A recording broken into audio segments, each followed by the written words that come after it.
আসসালামু আলাইকুম। শেয়ার করছি জলপাইয়ের কাঁচা আচার রেসিপি। এই আচারটা তৈরি করার পর ভাইরে ভাই একেবারে রসগোল্লার মতো হয়ে গিয়েছে, একেবারে রসে টইটুম্বর। পানির মতো সহজ রেসিপি, একবার দেখে যে কেউ তৈরি করে নিতে পারবে।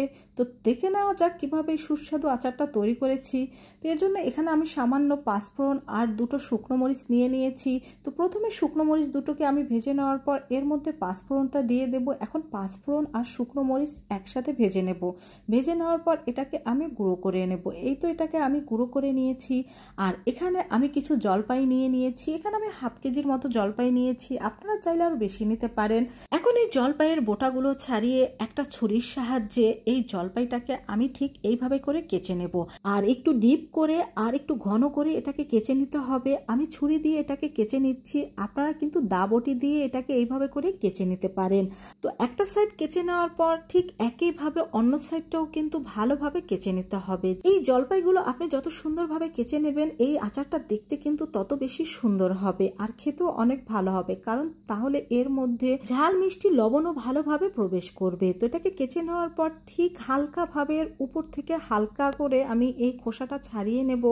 আপনারা চাইলে কিন্তু খোসা সহই আচারটা দিতে পারেন, তবে এভাবে খোসা ছাড়িয়ে নিলে এটা খেতে আরো বেশি ভালো লাগে। তো এখানে কিন্তু আমি সব জলপাইগুলো ভালোভাবে কেচে এর উপরের হালকাভাবে খোসাটা ছাড়িয়ে নিয়েছি। দেখেই বুঝতে পারছেন যে কতটা হালকাভাবে খোসাটা আমি ছাড়িয়ে নিয়েছি।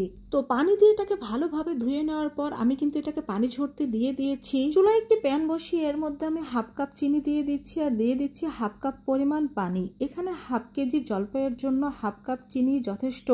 আপনারা যদি মিষ্টি বেশি খেতে চান সেক্ষেত্রে এখানে চিনিটা বাড়িয়ে দিতে পারেন। এখানে আমি 2 টেবিল চামচ পরিমাণ ভিনেগার আর স্বাদ মতো লবণ দিয়ে দিচ্ছি। তো এটাকে জাল করে নেওয়ার পর যখন এটা অর্ধেক হয়ে আসবে তখনই এর মধ্যে সে ধুয়ে রাখা জলপাই দিয়ে দিতে হবে। প্রথমে কিন্তু দেওয়া যাবে না, এতে কিন্তু জলপাইটা একেবারে গলে যাবে। ঠিক যখন বুঝতে পারবেন যে এই চিনিটা আর পানিটা জাল করার পর অর্ধেক হয়ে এসেছে তখনই এর মধ্যে জলপাইটা দিয়ে দিতে হবে।